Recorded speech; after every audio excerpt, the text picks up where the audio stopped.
The first thing Elias Ward noticed about the morning was the way the station air tasted like a coin pressed against the tongue, metallic, stale, and tinged with a chill that rode the rails in gusts, humming low like a tired throat clearing itself.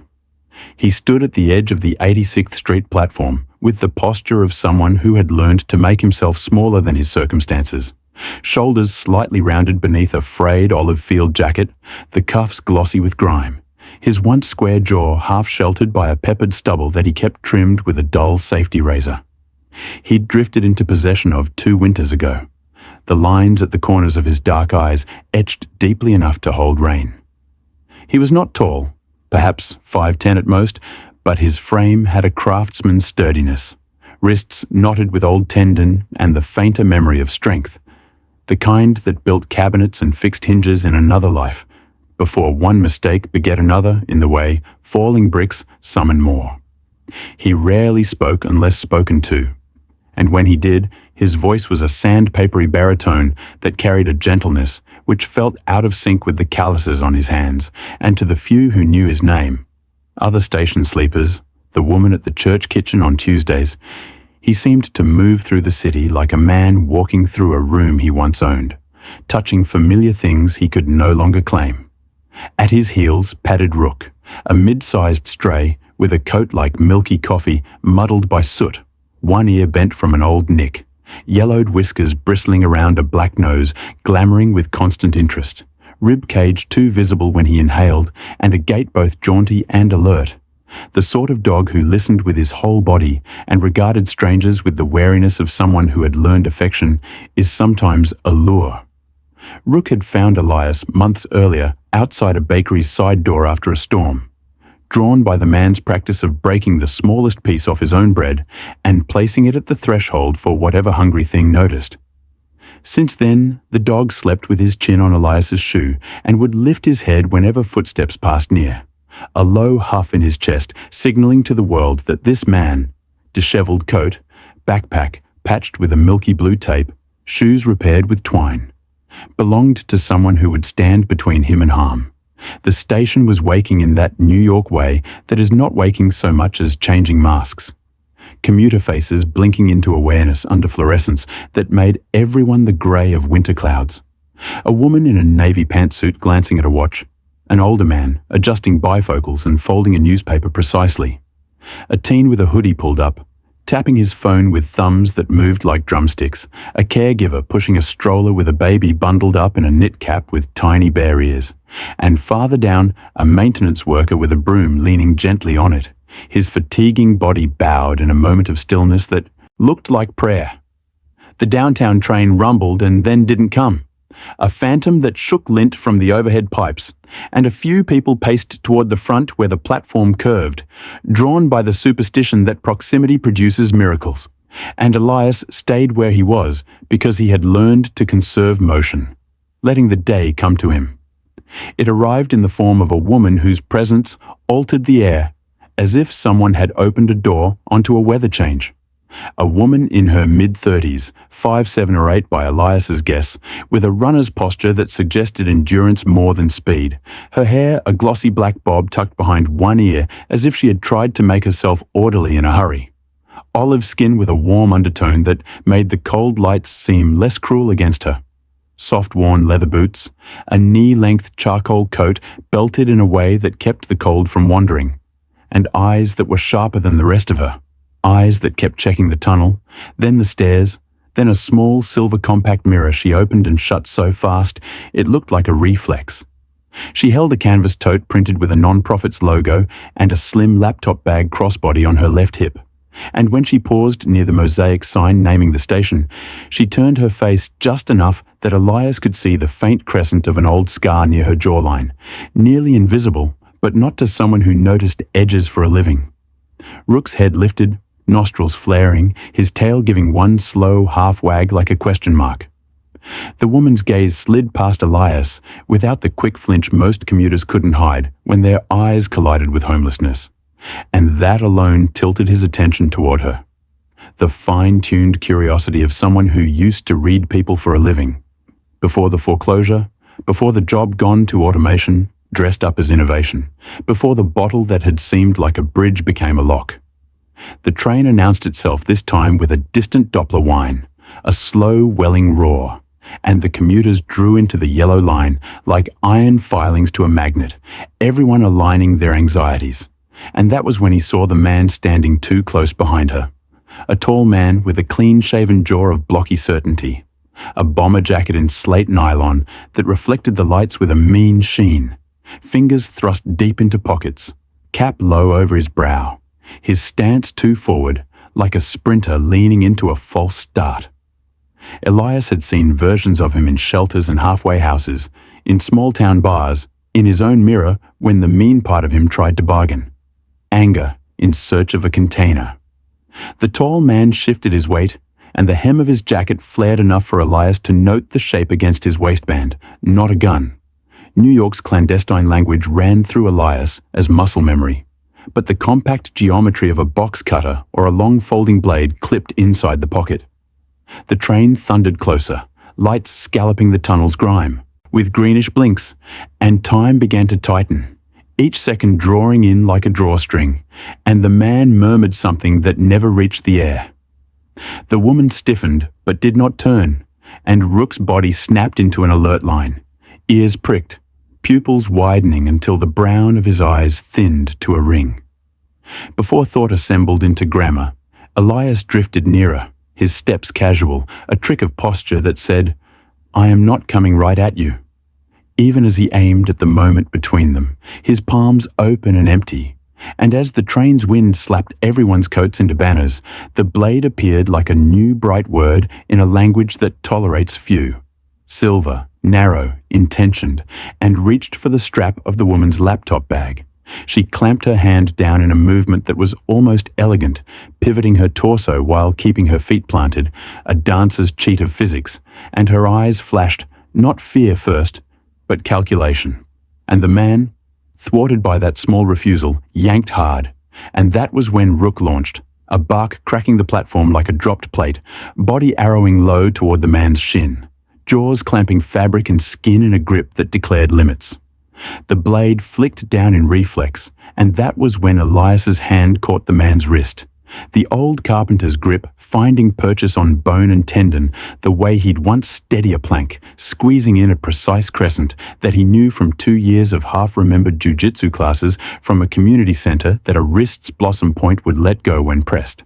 And letting go he did, the blade skittering with a ping against the concrete and disappearing beneath the lip of the platform while the train screamed in, brakes burning, doors sliding open with a sugary gasp. The world rearranged itself around the sound of people's bodies stepping backward in a collective recoil. The pantsuit woman's mouth a perfect O, the teen lifting his phone, the stroller's baby hiccup crying, and the maintenance worker already moving. Broom abandoned, a shout beginning. The man recovered fast, a knee up toward Rook, but Elias's palm followed like a hinge, guiding the motion outward, a sharp deflection that turned violence into imbalance. And the stranger lurched just enough that instinct told him to run. He shoved Elias back. Elias caught the shove on his forearm and absorbed it with a little pivot like a door swinging, and bolted into the nearest car, vanishing into a forest of winter coats. Rook's teeth unclenched on command. One word. Leave. As if the syllable could be worn like a collar, and he danced back, nails ticking, breath soaring, gaze pinned to the car windows as shapes turned into reflections and then into passing tiles. The woman had not screamed, not once, and now that the air rushed back into the shape of minutes instead of collisions, she stood very straight, hands steady, eyes on Elias in a way that made him feel tall, seen, briefly restored to the person his mother's photographs still insisted he was. "Thank you," she said, and her voice, a honeyed alto, educated but not performative, had the kind of composure that told him this was not the first time she had had to say it, though perhaps never for this. Up close she smelled faintly of cedar and laundry soap, and the scar at her jaw caught a light like a punctuation mark at the end of a sentence that wanted expanding. "You okay?" Elias asked, because the body must be prioritized, and she nodded once, then twice, as if returning from another platform. The maintenance worker arrived, chest lifting under the weight of responsibility, a late-40s man with a soft, damp kindness in his gaze who said, "I hit the button. Station managers calling transit cops." And then, to Elias, with a quick respect, "You get that, Blade?" Which made Elias give a little headshake and point at the gap where metal had fallen into darkness. The pantsuit woman started talking to the air as if it were a camera, narrating, and the teen did not film. He watched with the pale, intense stillness of a young person choosing how to be human. Sirens knitted faintly above ground, like a distant, restless sky. "I'm Maya," the woman said, recovering her mirror from her tote, but not opening it this time, and offered him a hand gloved in soft black leather. He hesitated for a fraction, awareness of his grime, his nails with paint from a job 2 days ago where he'd traded 3 hours of patching for cash, and took it hand to hand, the exchange quick and strangely formal. "Elias," he said, and then, because names sometimes benefit from stories, he added, "And this is Rook," and the dog's tail made a small new arc in the air. Maya crouched to the dog with unafraid delicacy, letting him sniff the back of her wrist, then smoothing the ruff where his fur grew coarser, and in the gesture, Elias read someone who had been around dogs enough to respect their dignity. When she stood, the first transit officer was already threading through the crowd, a woman in her early 30s with a compact build and the coiled readiness of a coiled spring, her hair braided into a practical crown, eyes bright with watchfulness, uniform crisp, even at the edges of a long shift. "Officer Patel," she introduced herself, breath not even elevated, and as she took statements with the efficiency of someone who hates wasting civilians' time, she kept glancing at Elias with an evaluative kindness that reminded him of a nurse he'd known during detox, not judging, simply weighing the moving parts of a person. He told the story clean, without embellishment, his sentences tight the way you speak when no one yet knows if you're trustworthy. Maya corroborated with the clarity of a scientist. She worked, she said, as a data analyst at a civic nonprofit focusing on transit and neighborhood safety. And when her turn came to describe the attacker, she grew, preternaturally precise. The way the man carried his left shoulder slightly higher than the right, the brand of the bomber jacket. She'd noticed the subtle white tag at the sleeve seam, the probable model of box cutter. Elias caught Officer Patel's eyebrow lift an imperceptible notch, surprised and impressed. The second officer, a lanky man with a thin moustache who introduced himself as Torres, swept a flashlight along the track edge while the station manager radioed an instruction to hold the next train. The blade was located, glittering among cigarette husks and a flattened soda can, retrieved with a wand magnet and bagged, and Officer Patel nodded at Elias. A small sovereign gesture, acknowledging a citizen's intervention, done at just the right intensity. Not too much, not too little. As the adrenaline thinned in his blood and his knees began to remember their age, Elias felt Rook lean into his leg with the weight of a tide coming home. A dog's thank you, written in pressure. Maya lingered after the commuters had reabsorbed themselves into city currents, and when the officers turned to confer with the station manager, she faced Elias with a kind of steady urgency. "I need to ask you something," she said, voice lowered under the rattle of a departing train. "I think that man wasn't after my bag."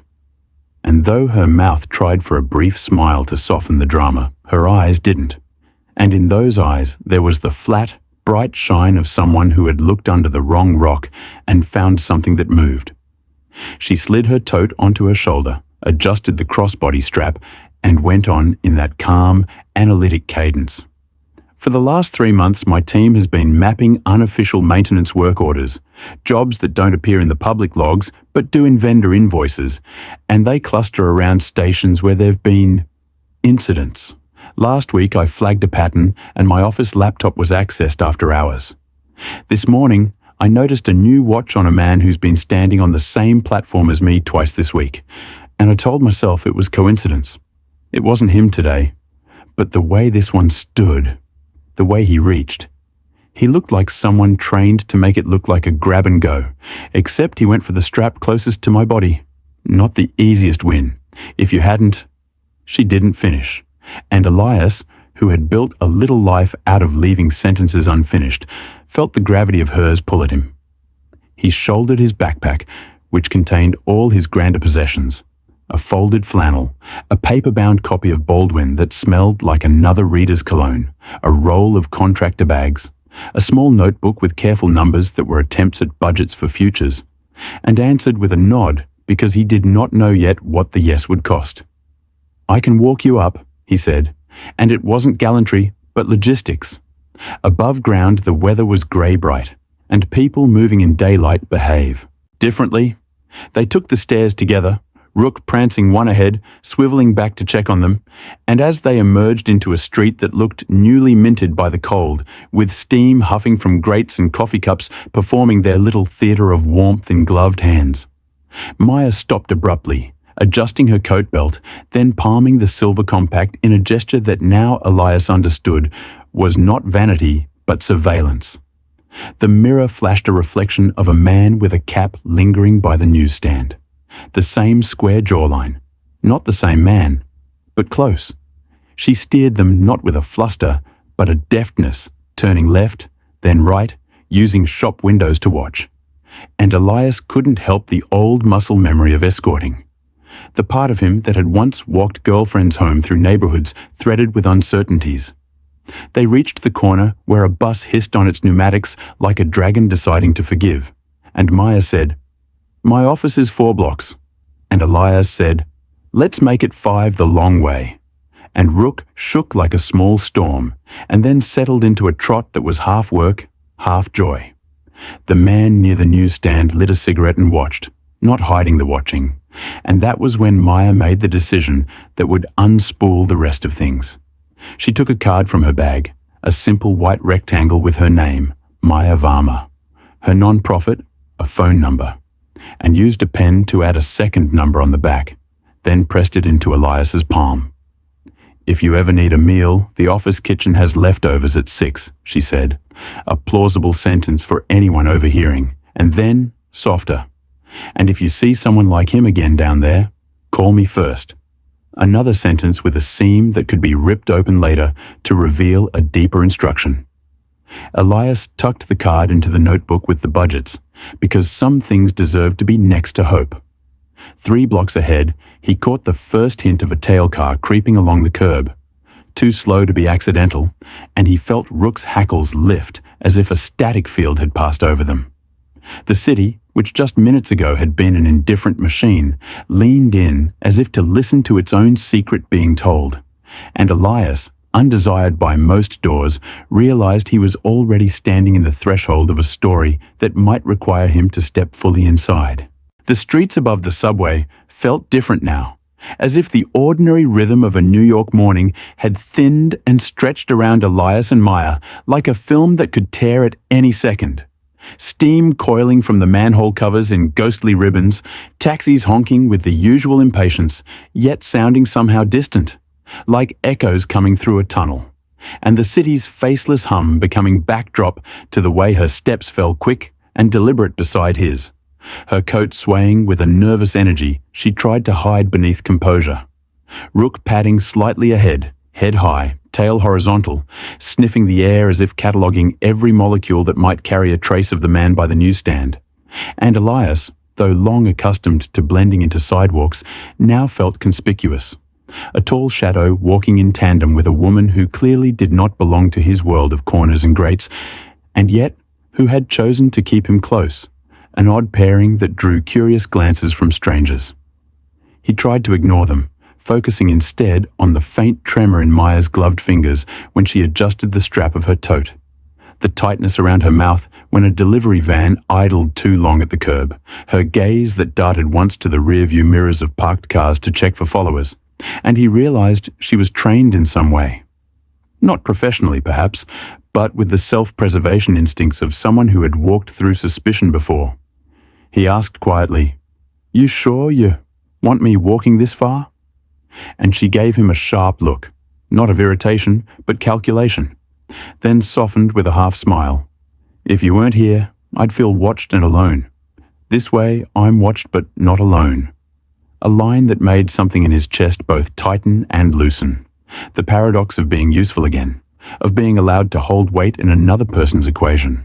And so he kept step with her as they wove through pedestrians, dodged a courier on a bike, crossed at a light where horns stacked into a symphony of aggression, and came at last to a block lined with narrow brick buildings, their facades decorated with faded awnings and hand-painted signs that spoke of community, deli, laundromat, discount books, a small non-profit office with a door stenciled in peeling white paint, civic transit watch.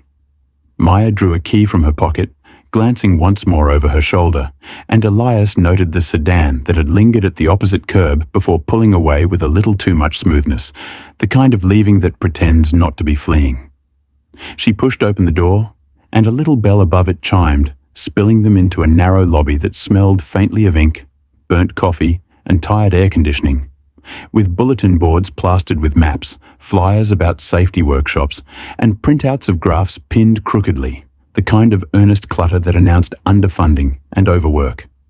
Inside at a desk sat a man in his 20s, slim, with sandy hair falling into wire-framed glasses, a cardigan buttoned wrong at the collar, his expression one of constant mild surprise, as if the world kept arriving a half-second earlier than expected. He looked up, and his eyes flicked over Elias, paused at Rook, and returned to Maya with unspoken questions. "This is Elias," she said briskly, unbuttoning her coat, her voice low but commanding enough that the young man instantly straightened. "He helped me this morning at the station. Elias, this is Jonah, our junior researcher."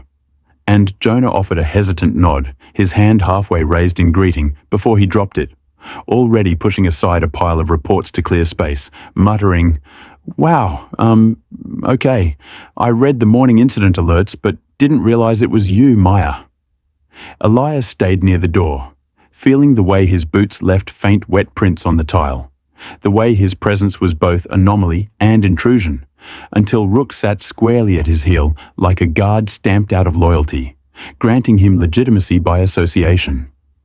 Maya ushered him into the back room, a cramped office where corkboards lined the walls, bristling with strings and sticky notes, aerial maps of subway lines with circles drawn in red and black, laptop screens still glowing with spreadsheets abandoned mid-thought, and the faint rattle of an old radiator filling silences between them.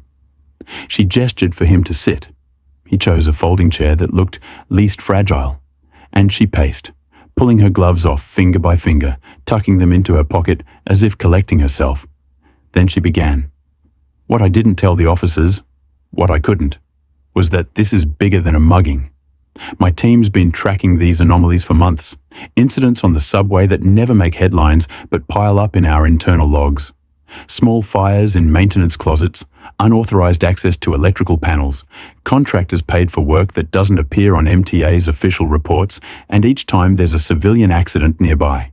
Falls, robberies, assaults. At first it looked like noise, then like corruption. But the deeper I dig, the more it feels coordinated. Today's attack wasn't random, Elias. They were trying to shut me up, or at least scare me away."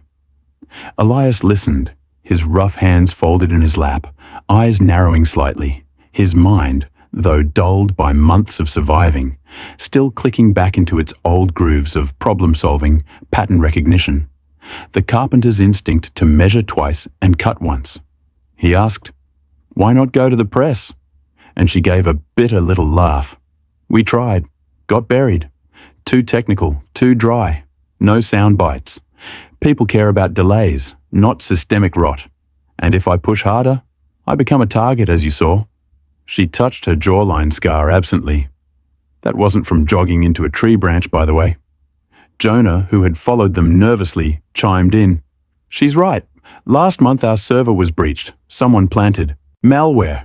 We barely stopped it before the files went missing.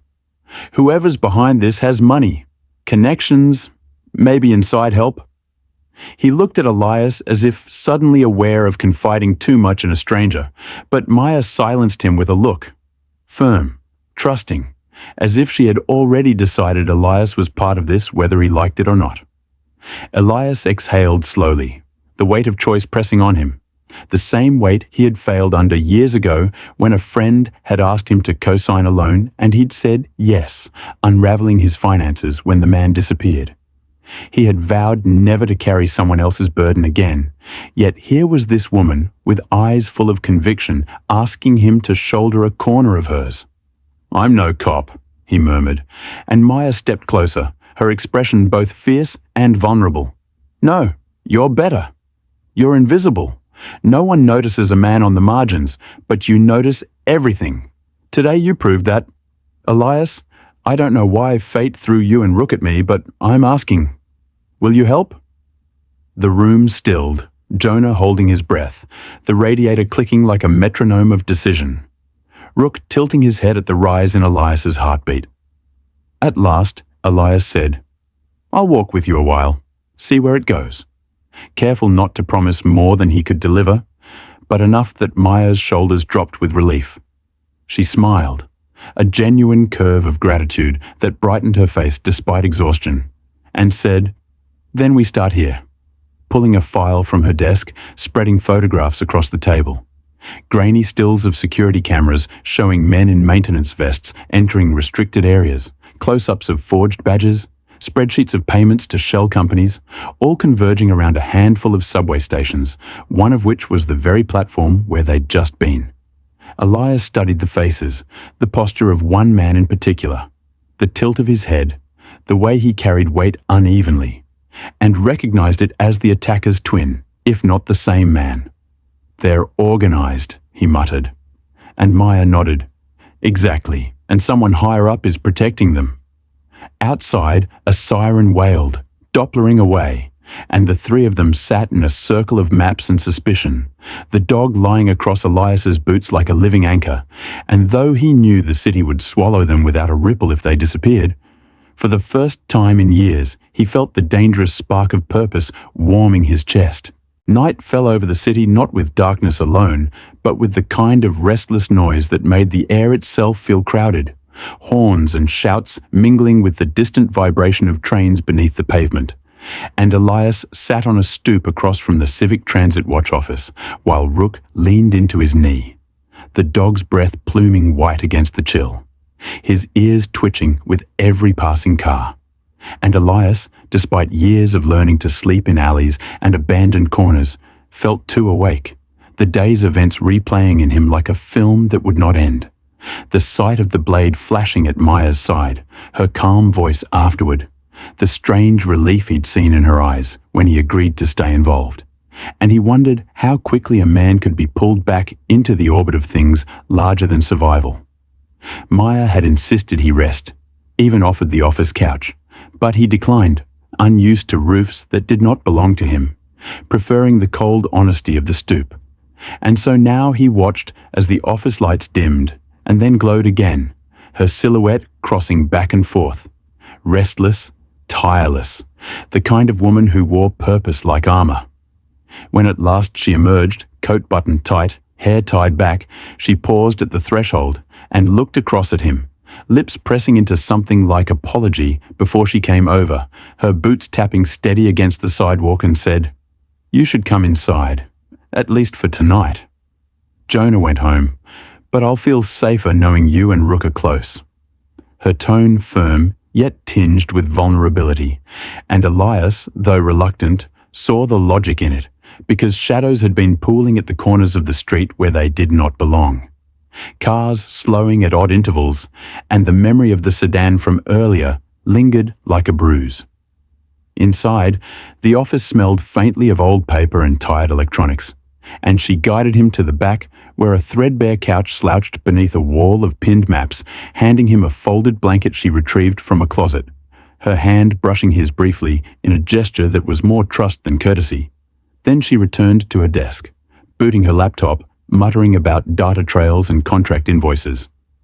Rook circled twice before curling on the rug, sighing deep as if he had been guarding the world too long. And Elias lay back, staring at the corkboard clutter, letting his eyes trace the red strings that knotted different stations together.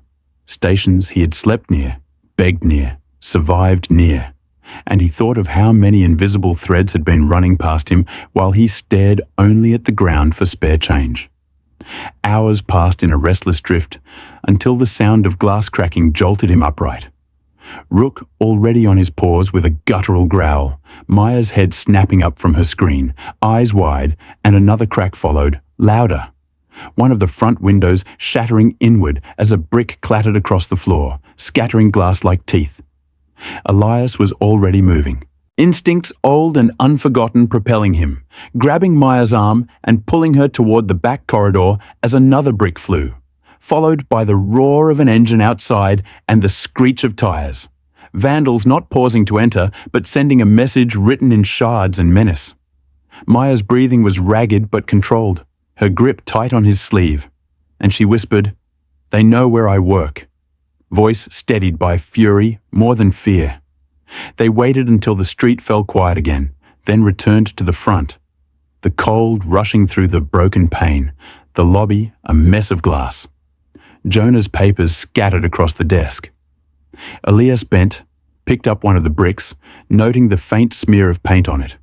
Red spray, the kind used to mark construction sites. And he felt a tightening in his gut, because this was no random act, but a signal from the same network she had described. Maya, jaw set, swept the glass aside with her boot and muttered, "This confirms it. We're close to something they don't want seen." She grabbed a file from her desk, thrust it at him, pages filled with names of subcontractors and maintenance crews, and pointed to one circle on the map. "Look, every anomaly traces back to this hub, the Lexington Yard. If we can get inside, we'll know who's running this, but I can't do it alone." Elias stared at the map, then at her face lit by the glow of the desk lamp, determination etched into every line. And he felt the dangerous pull of purpose deepen, the voice inside him that once built things whispering again. Measure, cut, build. He nodded slowly, saying, "If you go, we go with you." Glancing at Rook, who wagged his tail once as if signing the pact, and Maya's shoulders eased just a fraction, gratitude warming the edges of her exhaustion. The rest of the night blurred into whispered planning, photocopies stuffed into bags, a borrowed flashlight tested against the wall, and when dawn stretched pale fingers through the city, they left together. 3 figures against the swell of morning commuters, unnoticed yet carrying the first fragile shape of a mission. The hidden truth waiting at the heart of a train yard that pulsed like the city's dark heart. They reached the chain-link perimeter of the Lexington Yard just as a diluted dawn rinsed the sky to the color of old receipts. The rails inside glittering faintly with sleep. Switch machines crouched like metal beetles along the ballast. And the big shed at the yard center hulked with a corrugated patience that made Elias's neck prickle.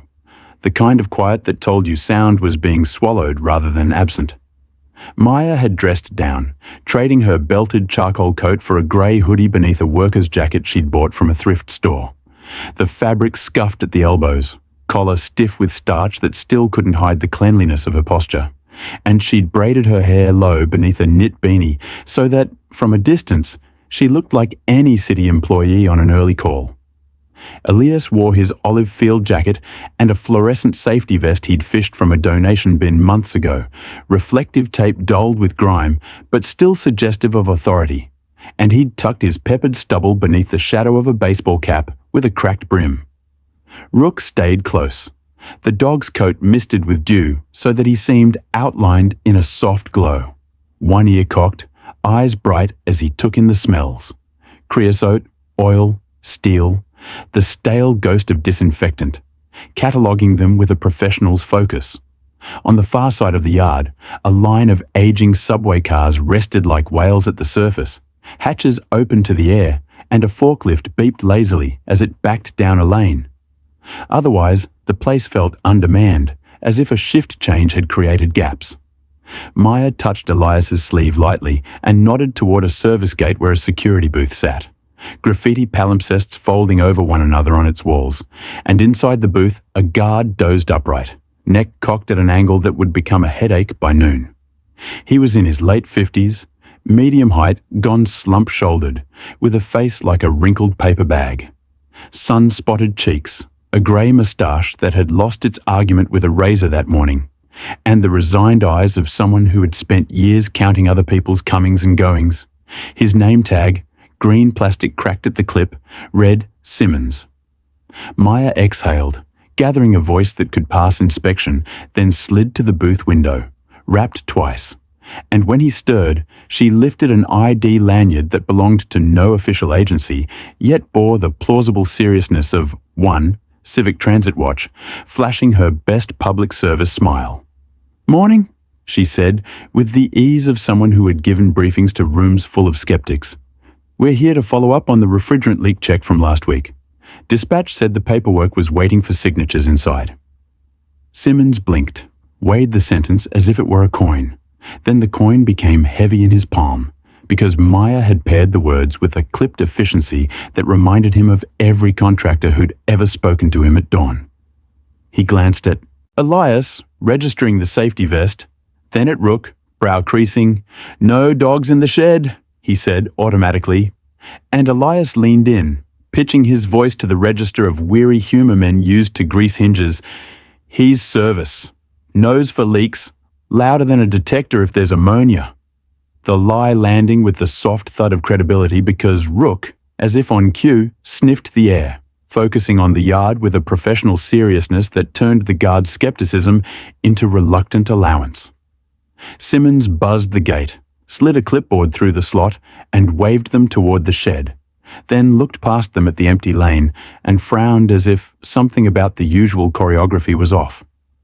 Maya and Elias moved, bodies adopting that purposeful half-jog of people who belonged, and when the gate clicked shut behind them, Elias felt the yard silence wrap around the three of them like a membrane. "You do that too well," he muttered without accusation, and Maya gave a brief smile that died at the edges. "I've been walking into rooms where I wasn't invited since I was 9, she said, then lifted a hand to the faded scar on her jaw, as if confirming its history without needing to narrate it. And with that, the moment closed like a book put face down. Inside the shed, the air thickened with metal breath, heat licking up from floor vents, the light a dusty amber that made the steel ribs of the structure look like the inside of a cathedral built by a species that worshipped talk. A mezzanine ran along one wall, cluttered with pallets, cable spools, and crates stamped with vendor names that Maya recognized from their spreadsheets. Novaric Systems, Huxley Rail Supply, Franklin Metro Services, and each name rang like a note in the chord she had been assembling in her head for months. Stairs to the mezzanine creaked under their weight, paint peeling from the handrail like curled fingernails.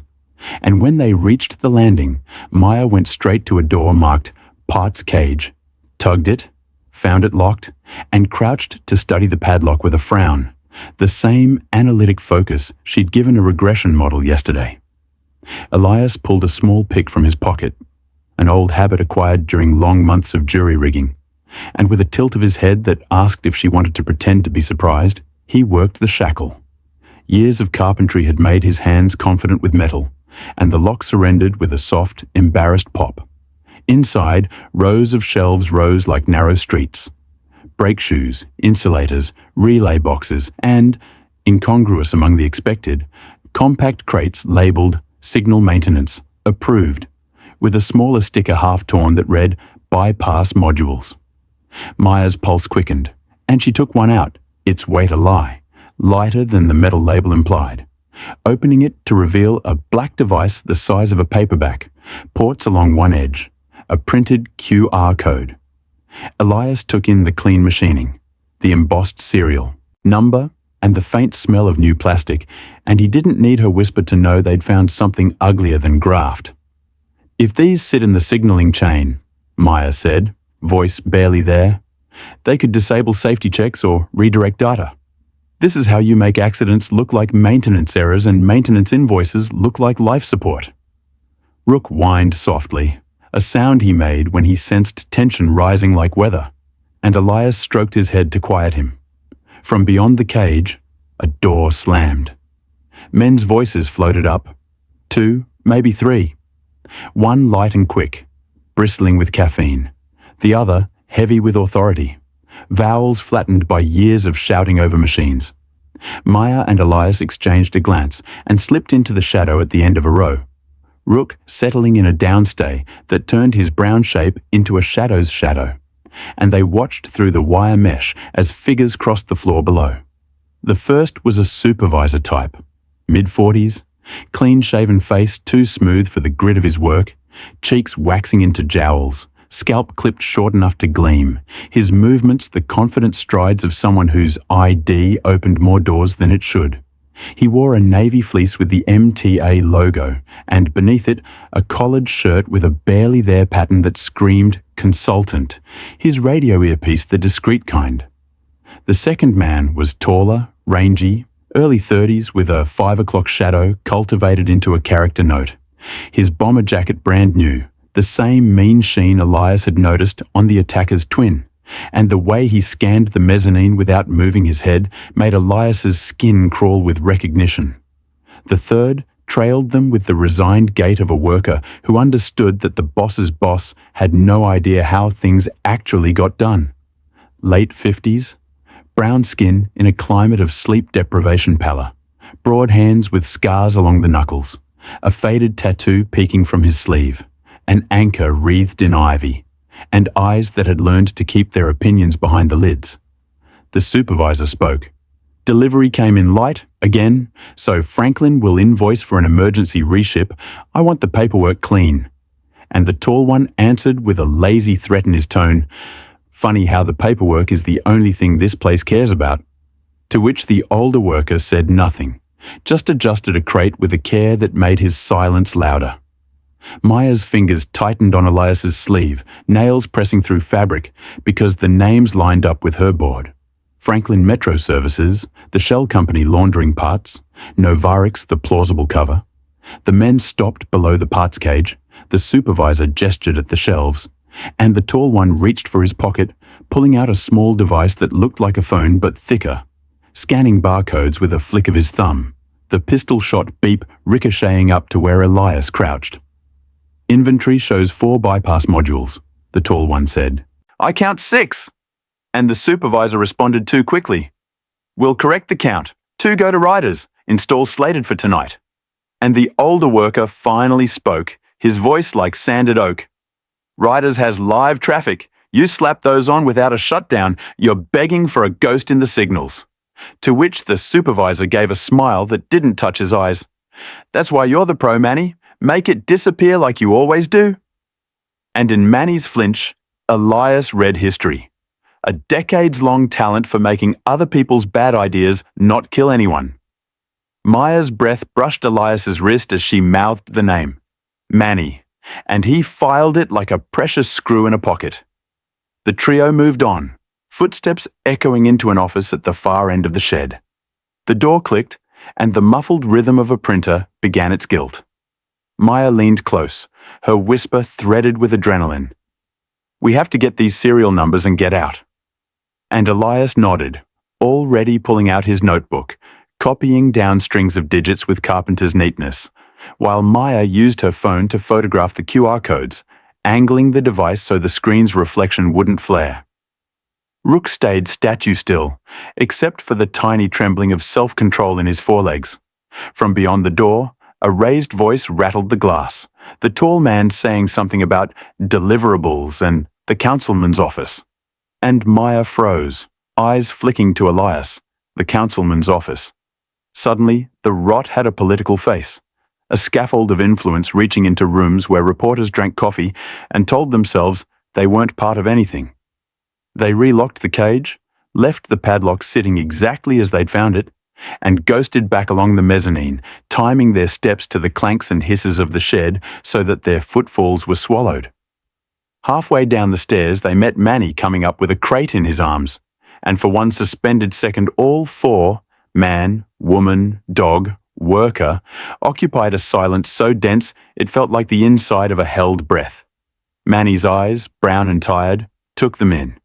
The unconvincing safety vest, the thrift store jacket, the dog that didn't bark, and then he made a decision that shifted the weight of the morning.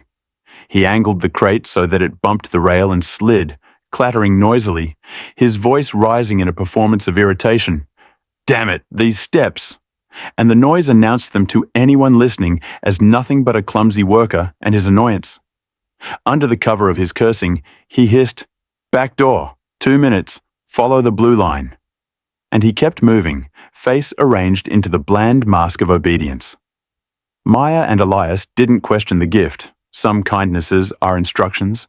So they reached the floor, found the blue line Manny had meant, a faded stripe of paint tracing the lane between bays to a service corridor, past a vending machine and a notice board that still displayed a safety poster from 2014, the corridor ending at a door with a push bar tagged with a graffitied heart. They waited in the shadow of a forklift until Manny appeared, wiping his hands with a rag that had seen more summers than he cared to count. Up close, he smelled of laundry soap and oil, and his face, mapped with patience and fatigue, looked like a city itself. "You're not here," he said without preamble, voice low but not whispering. "And I never saw you, but if you're asking the right questions, then I want you to leave with the right answers." He handed Maya a folded paper that had been tucked inside the rag. She opened it to reveal a photocopy of a service order, stamped URGENT in a font too theatrical for real urgency, authorizing the installation of diagnostic bypass modules at 3 stations, signed by a name she recognized. Councilman Victor Klein's Deputy Chief of Staff, and co-signed by an MTA procurement officer whose signature in other contexts had been tidy, but here looked rushed, panicked. "Why are you helping us?" Elias asked. "Because debts should be understood before they are carried," and Manny's gaze shifted for the first time, revealing a tethered grief. "My brother died on the job in '98 because some suit cut corners and told him to work hot on a panel that needed shut down. I thought this city had learned. It didn't. I got 16 months to retirement if the good Lord lets me keep my back and my temper. And I want to do one thing that feels like I put a brick back where someone knocked it out." He paused, letting the words settle like dust, then added, "Be careful. Those men you saw aren't just temps in vests. They carry friends in suits and friends with nightsticks. You take your pictures and you run, and if you make noise, make it so loud even their friends can't pretend it's weather." And in that moment, Elias saw the man's whole shape. Older brother, union hand, long-suffering mentor to a line of kids who came through the yard and learned how to keep the city from eating itself. Maya's eyes shone, not with tears, but with the kind of gratitude that hardens into resolve, and she slipped the paper into her hoodie, covering it like a small and pulsing thing. A commotion rose back on the floor. Simmons's voice from the gate radio strained. "I got a call from upstairs. Someone's asking about a dog." And Manny swore under his breath, gestured at a maintenance hatch, a steel door chest high that looked like it led to cleaning supplies. "Service tunnel," he said. "It runs under the shed to the outer fence. Take it and don't stop to look at the rats like tourists."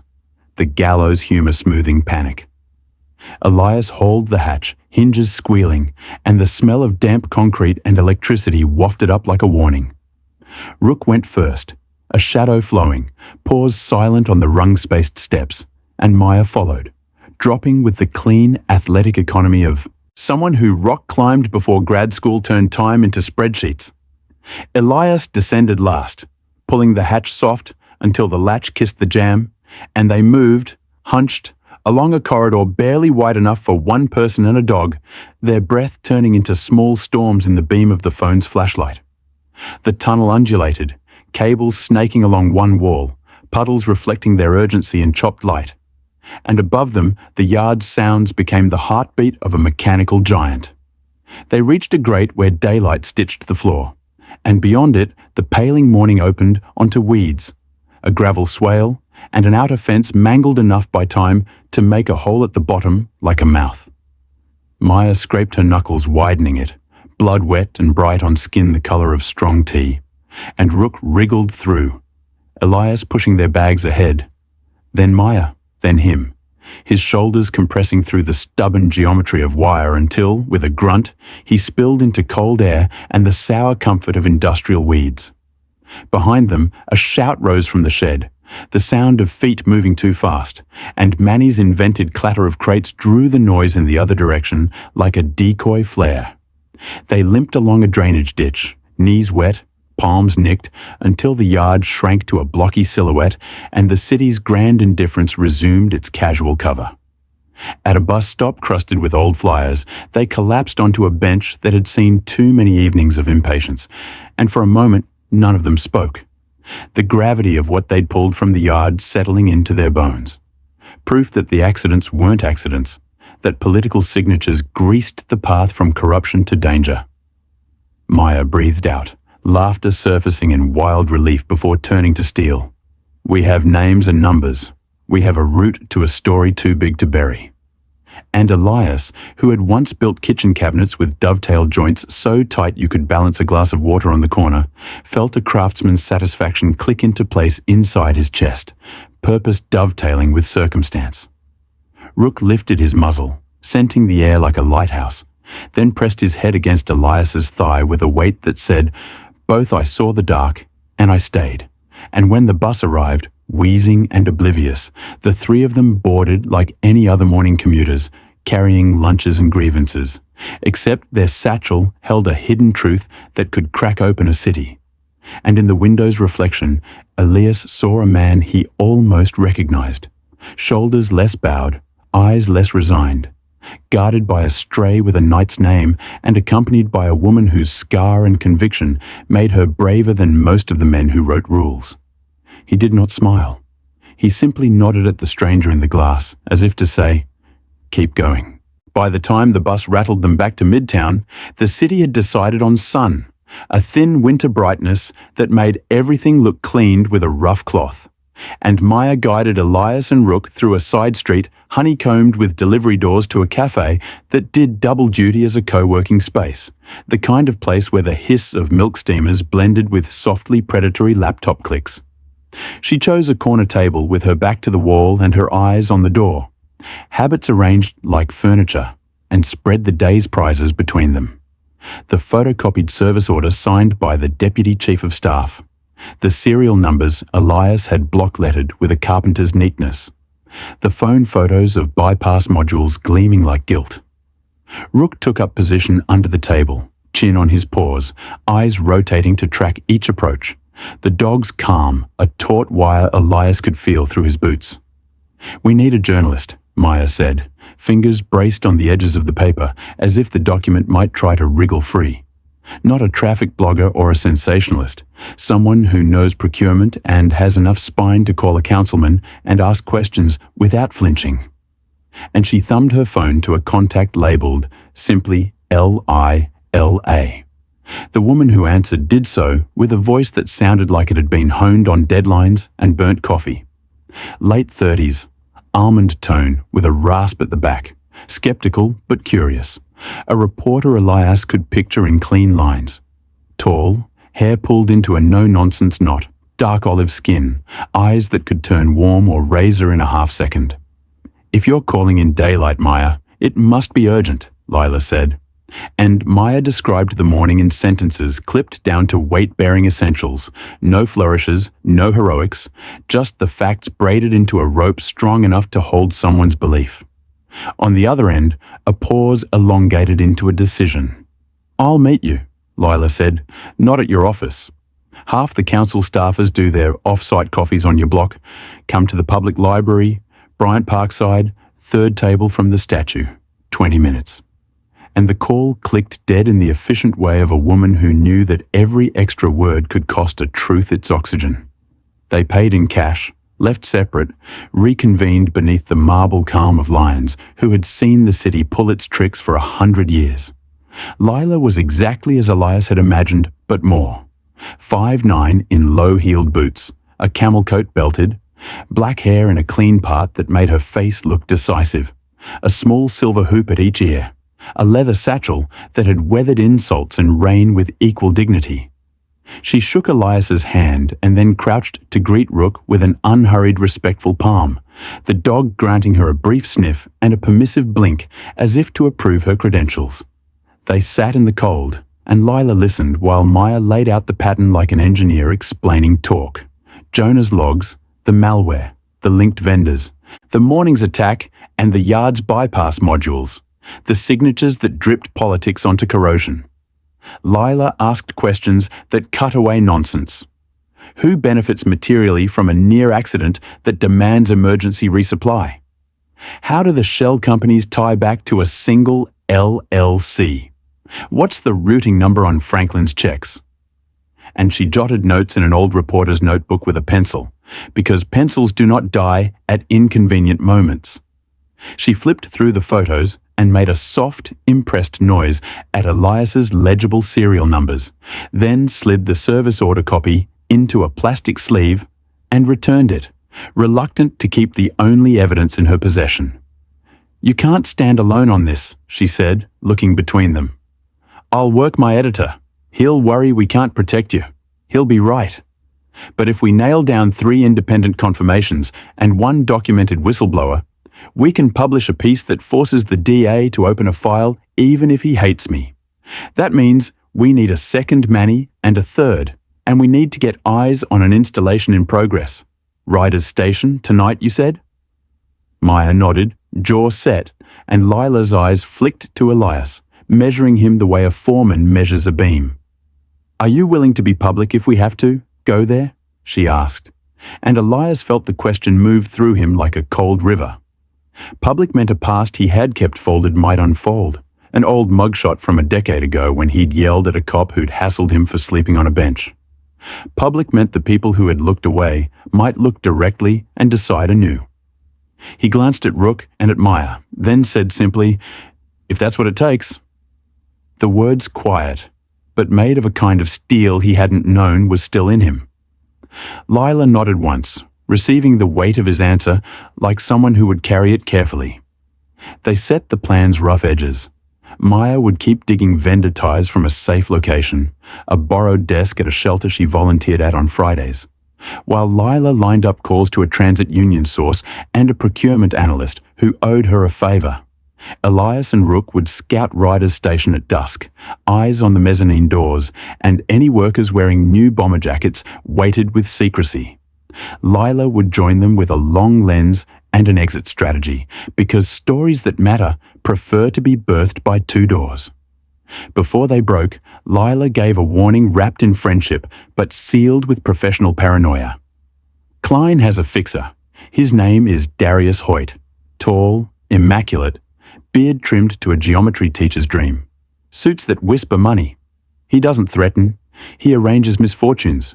Missed trains, lost files, unhelpful cops. If he senses your story, he'll place you on a board where the only move is a trap. Never meet him alone, never meet him unrecorded, and if he smiles long enough to show teeth, run."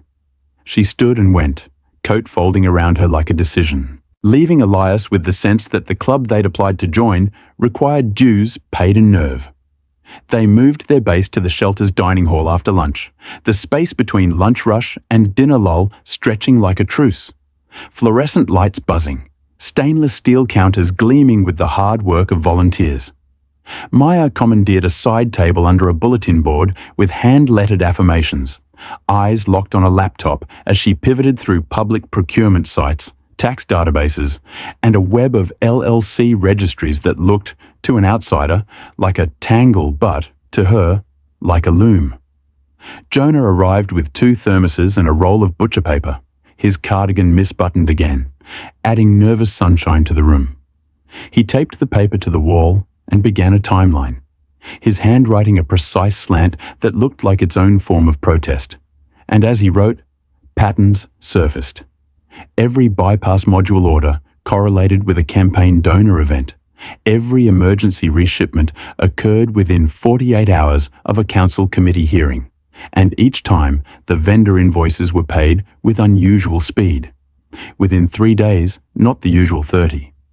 "A machine," Jonah said, almost awed despite the ugliness. "Fundraising drives procurement, procurement simulates crisis, crisis demands cash, cash circles back to fundraising." And Maya, eyes bloodshot with focus, murmured, "Which means Klein's office will have emails that talk around the thing so carefully they might as well be confessions." In the middle of her thought, the shelter's manager appeared, a square-shouldered Filipino woman in her 50s, named Tess, who ran the place like a ship and a family at once. She'd known Maya for years through volunteer nights and eyed Elias with a mixture of protective scrutiny and motherly pragmatism. She spoke with a lilting firmness that brooked no nonsense. "You can stay here a few hours, but if any mess follows you, I will personally mop it with your faces." And then, softer, to Rook, "You are a handsome boy," which earned her a thump of the tail and a half sigh, like gratitude. Tess pressed a small key into Maya's palm for the back door and murmured, "If you need to leave fast, go through the pantry and out the alley. Don't touch my rice bins." And was gone before thanks could find her. As dusk thickened, the team thinned. Jonah off to shadow a friend at the transit control room for background whispers, Maya and Elias toward riders with Rook trotting, a purposeful comet beside them. The station was one of those that seeped history from its tiles. Green glazed bricks curving like river stones, old signage gold-leafed and ghosted, and yet its air carried the antic anxiety of modern commutes, phones glowing like tropical fish. Elias entered first, sweeps of the eyes casual but total, and saw them almost at once. Two men in high-vis vests that still had creases from packaging, one with the same blocky jaw as the yard's tall man, the other shorter, pale, with acne scars like crater fields. Their hands too smooth and too empty for men who truly worked with tools. They hovered near a locked cabinet labeled Signal Access, authorized only, trading low sentences and peering down the track like children about to bend rules. Lila ghosted into position with a messenger bag that looked like it contained only notebooks.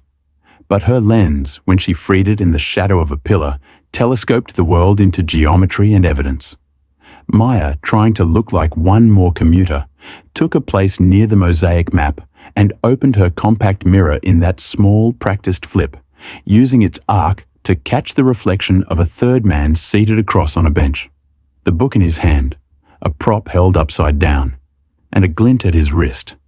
A watch she'd clocked twice before. "Our watcher," she breathed, and Elias, without turning, said, "Second pillar, behind the tourist poster." And Lila's pencil moved like a small blade. The workers forced the cabinet with a key that shouldn't have been theirs.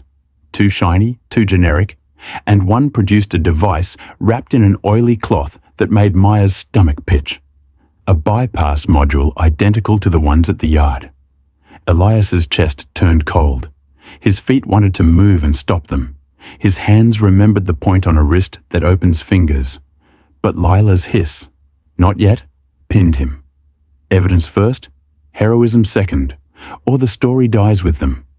The short worker removed a panel, exposing a neat ribcage of wires, and the tall one inserted the module into the chain, his posture careful, practiced, not the first time. A train wailed in the tunnel, approaching, and every nerve in Elias's body lit, as if he could see the probabilities of harm fan out like a hand of bad cards. Rook rose from his downstay, muscles tense, and let out a low, rolling growl that sounded like distant thunder. The watcher on the bench lifted his phone, spoke a single syllable into it, and stood. Lila's lens captured faces like fingerprints. Maya's mirror caught the flick of a badge clipped under the tall man's vest. An ID printed this morning, corners too crisp. It happened then in a rush. A transit cop entered from the far stairs, called out a board, "Need you to clear that area?" And the tall man flashed the badge. The cop hesitated, an uncertainty wrinkling his brow, then stepped back with an apology that looked like resentment's cousin. Maya swallowed a word that would have drawn eyes and pulled Elias toward the service exit with a hand that trembled. "We have enough," Lila whispered, breath hot against his ear. "But we need a second confirmation, a code, a log, anything, before I can put my editor's neck on this. Give me the talkers. I'll cut through the cowards. You two disappear before the watcher decides you're an equation he can solve." They retreated up the stairs into a dusk that smelled of pretzels and wet newsprint, but the watcher followed, not close, not eager, just present, a shadow that matched their pace. Near a florist's kiosk, he leaned in as if sniffing peonies and murmured without looking, "Mr. Hoyt would like a word." the polite menace dressed in civility, and Maya answered without pausing, "Tell Darius we prefer to talk in writing," which earned them a chuckle, amused, genuinely entertained. "He thought you'd say that," the man said. Then, lower, "Be careful where you sleep," the sentence slipping under skin like a needle. Elias absorbed the words, the threat's measured temperature, and felt his own anger arrive, clean and bracing. The kind that does not shout, but simply refuses. He moved between the watcher and Maya, in that protective shift that dogs understand and emulate, Rook mirroring him on the other side like a flanking soldier. They didn't run, they didn't look back, they just became three people moving with a single intention, which is one of the most difficult things to stop without exposing your own violence. Back at the shelter, the lobby glowed with the dinner hour's soft chaos, clatter of trays and laughter layered over the hiss of simmering pots, and it felt at once fragile and fortified like a small village in a cold war. Tess spotted their faces and didn't ask, just jerked her chin toward the staff room where a battered desktop waited, its keyboard shiny with use. On the screen, Jonah had left a message in an encrypted chat window. Procurement analyst confirms Franklin Metro has a parent LLC, Kestrel North Partners, registered to a co-working suite tied to a Klein donor. Also, union source says a safety override was triggered at Riders 20 minutes ago for 47 seconds, classified as a test. Logs will be wiped by morning. I can get a screenshot if I move now. Lila, reading over their shoulders from her phone across town, replied instantly, "Move now. Do not bring it home. Burn the trail behind you." And 3 dots pulsed, as if a heartbeat had been projected into text. Jonah returned with a grainy screenshot of a control log showing a brief, non-disruptive diagnostic bypass, temporary, the kind of language that rationalizes harm. He added, "And, this may be nothing, the Deputy Chief of Staff's calendar shows a late meeting tonight with community stakeholder, DH." And Maya whispered, "Darius Hoyt." The letters tasting like iron. A knot of fear tightened, then transformed into strategy. Because fear is just information about what you value. They split tasks. Maya drafted an affidavit in clear, clipped prose, naming times, faces, serial numbers, Manny's words minus his name. Elias sharpened the description of the tall man, the crease lines on his vest, the badge corner, the smell of new nylon. Lila worked her editor, sent low-resolution proof, demanded a lawyer be present on standby, and to pull the morgue file on Klein's donors. Tess made them eat without room for refusal. Rice and adobo spooned into bowls with the authority of a woman who had fed army platoons of the broken and the brave. Through the window, night stitched itself over the city, and the wind pressed a palm against the glass as if to warn them that the next move would be made in harder air. Near midnight, the shelter's back doorbell chimed and Jonah reappeared, adrenaline high, cheeks slapped pink by cold, carrying a manila envelope that he treated like nitroglycerin. Inside lay 2 printed emails he had coaxed from a sympathetic clerk in procurement. One from Klein's deputy to the MTA signatory, using phrases like "accelerate diagnostic deployments ahead of tomorrow's safety optics," and "ensure vendor responsiveness to our friend's timeline," with a winking emoticon that made Maya hiss. The second, more damning because of its blandness, was a message from Kestrel North Partners to Franklin Metro. "Please confirm tonight's testing windows and secure the councilman's visibility at the morning briefing." Attached, suggested talking points. Elias read the emails and felt anger and purpose dovetail so finely that it made a clean sound in his chest. A note like a carpenter's square hitting true. "We have what we need," Lila texted, then followed with, "Tomorrow morning, 9 a.m., we publish. Klein will call it a smear. Hoyt will try kindness first. If anyone offers you a ride, don't take it. I'll put eyes on you till we're live." Maya closed her laptop and sat very still, only her hands moving as she slid the envelope into a messenger bag and zipped it with the finality of a hatch. Her face in that moment had no fear and no triumph, only focus. She looked at Elias and said, soft as prayer and as fierce as a vow. "We didn't come this far to flinch."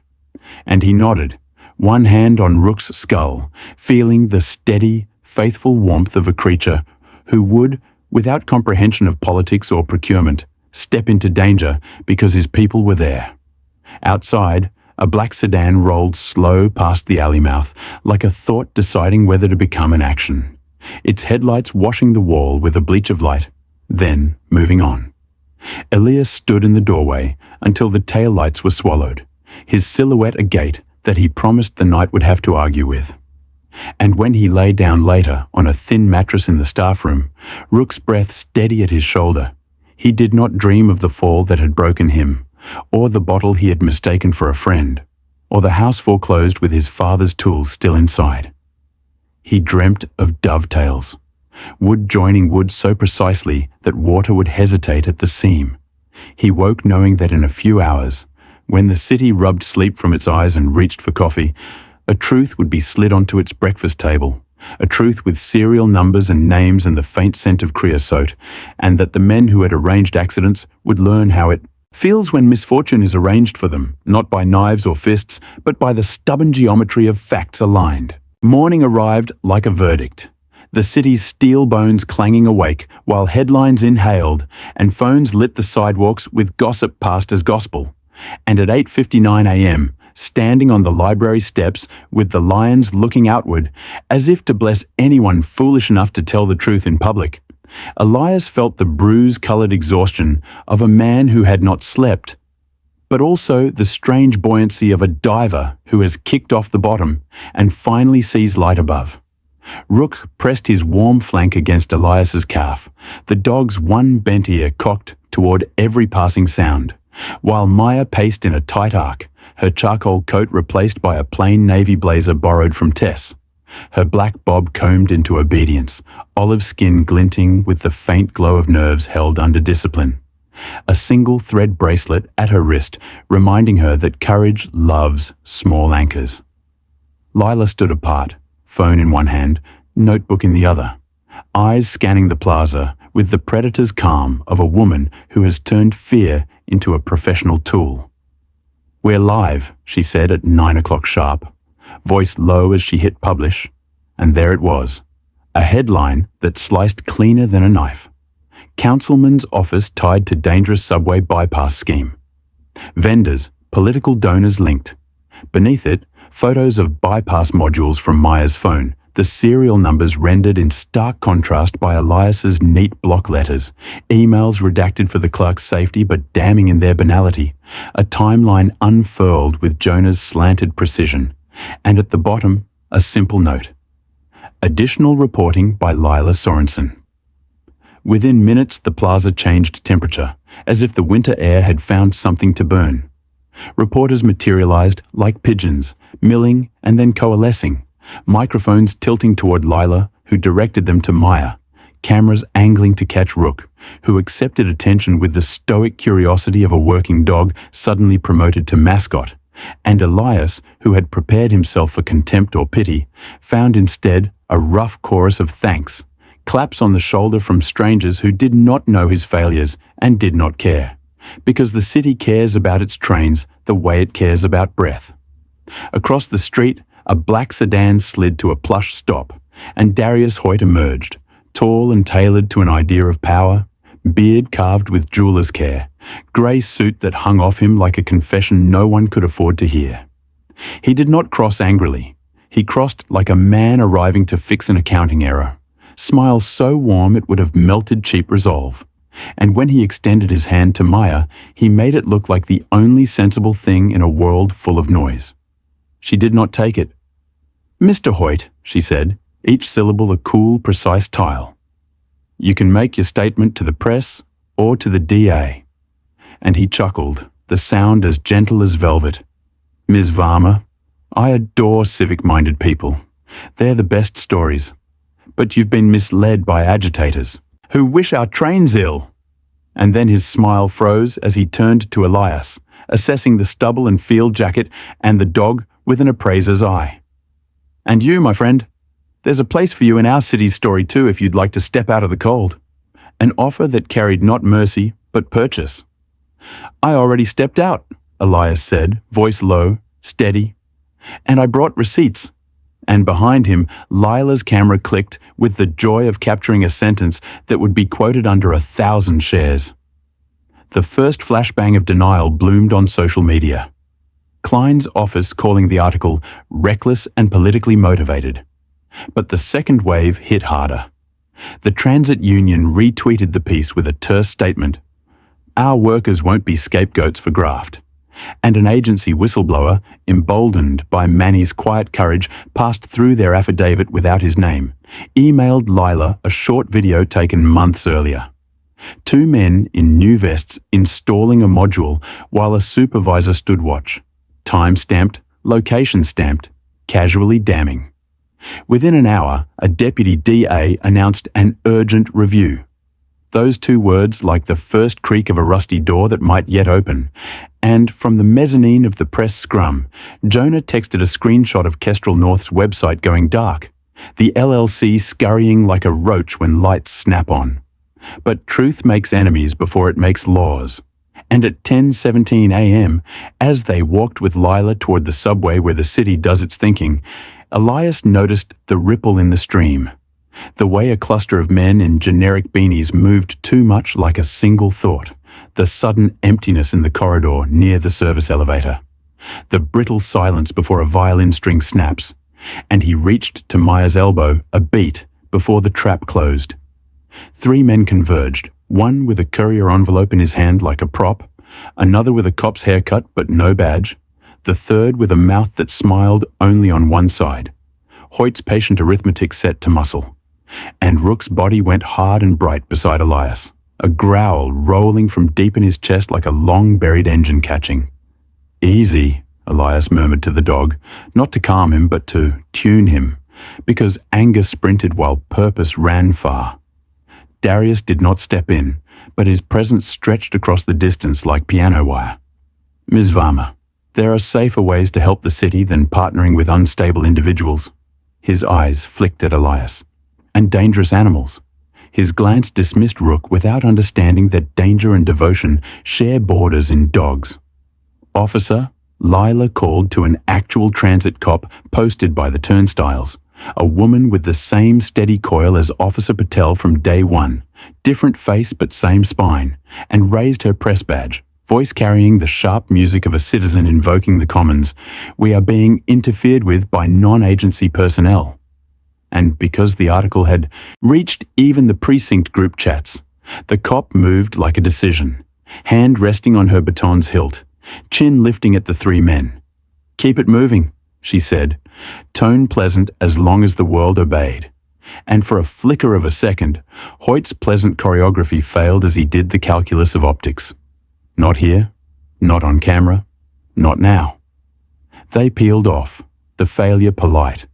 But the message sent, and Lila blew out a breath she made look casual, even as her fingers trembled around her notebook. "2 doors," she reminded them. "Always leave 2 doors open."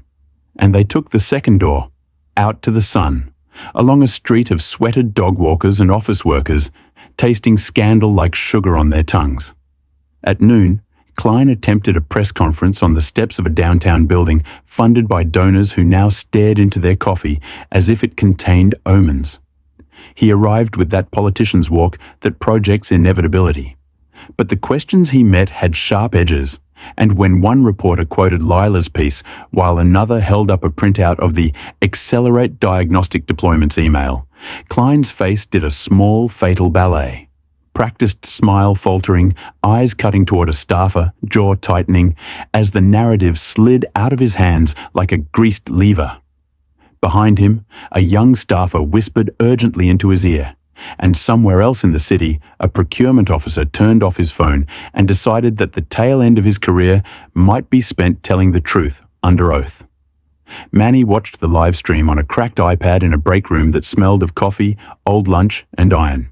And when Klein said, "I'm proud of our commitment to safety," Manny barked a laugh that sounded like a wrench slipping and a prayer succeeding.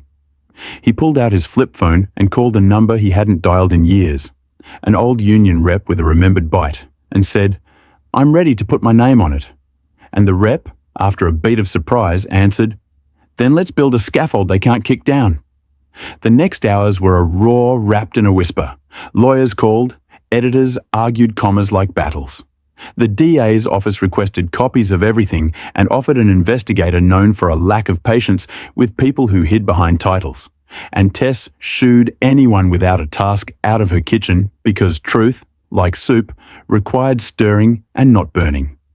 In the afternoon, Officer Patel reappeared at the shelter's back door with a look of unadvertised approval, offering Maya a direct line to a detective she trusted and Elias a nod that contained more respect than a medal.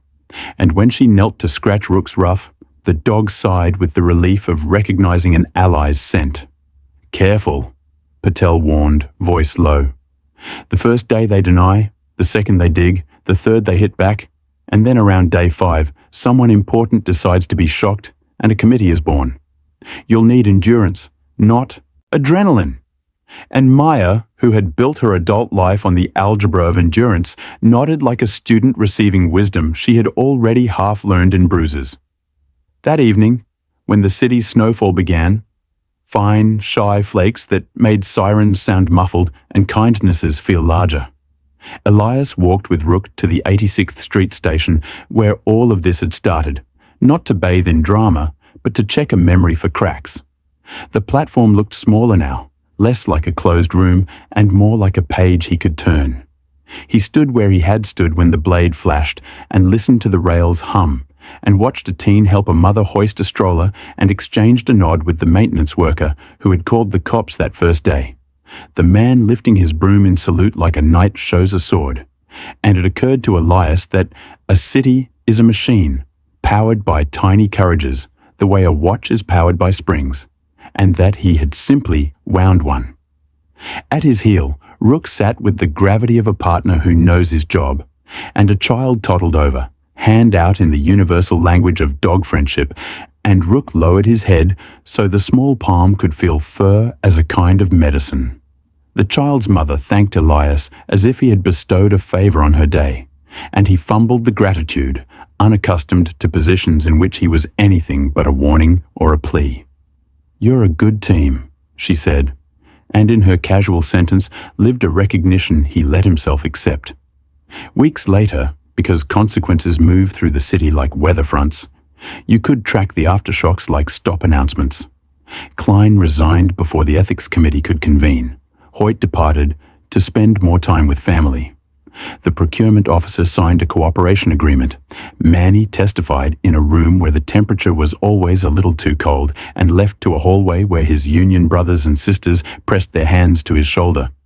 The DA indicted 2 subcontractors and 1 shell company's registered agent who suddenly remembered he had a conscience. And Lila won an award she accepted with a speech that credited cleaners and clerks and a dog who had better instincts than some editors.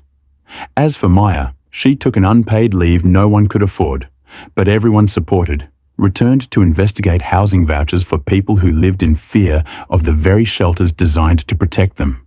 Her scar no longer the first thing people saw, because conviction glows brighter than any mark. Jonah stopped misbuttoning his cardigan, at least on days when his byline shared a line with hers, and Tess pretended not to be proud while making enough adobo to feed a precinct. Elias did not become a celebrity. He became employed. Manny, who had an eye for hands and heart, pulled strings and found him a union apprenticeship program for late-life carpenters. And the first morning, Elias put on new work boots paid for by a hardship fund and a decent pair of jeans bought on sale with Jonah's insistence.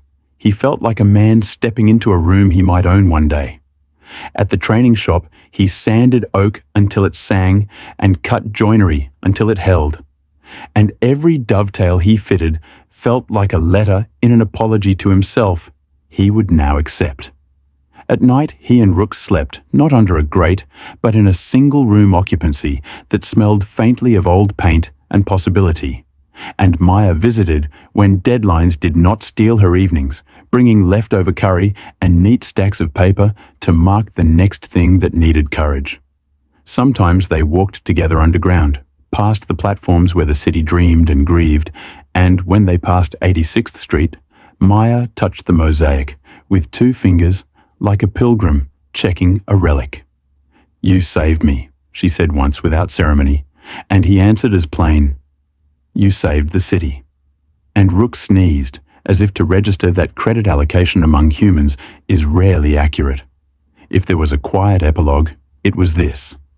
After winter broke into a wet spring, Elias took a small job rehanging the door of a church basement where the Tuesday kitchen ladled out stew for anyone who needed it. And when he finished, the door swung so true you could feel the draft seal itself, and the woman who ran the kitchen, wiry, hair silvered into authority, paid him in cash and a bag of rolls, and asked if he could return next week to fix a handrail. And he said yes, because the mess of his old life no longer demanded that he invent fires to feel useful. Rook dozed at his feet while he drank coffee that did not taste like punishment. And through the open door, he watched trains emerge from the tunnel mouths, like ideas becoming sentences. And he felt, with a gratitude so gentle it almost embarrassed him, that maybe he had not been thrown away, but temporarily misplaced, and that a woman with a mirror and a dog with a knight's name had simply located him, dusted him off, and returned him to the work of holding things where they belong. And if anyone asked about the hidden truth they had uncovered, he said simply, "It was never ours alone, it was the city's, and the city, when reminded, can still choose to be kind." And then he scratched Rook behind the ear and walked toward the next hinge that needed balancing, the next quiet fix that keeps a place from breaking. The light at the end of a tunnel no longer a rumor, but a fact you can ride home.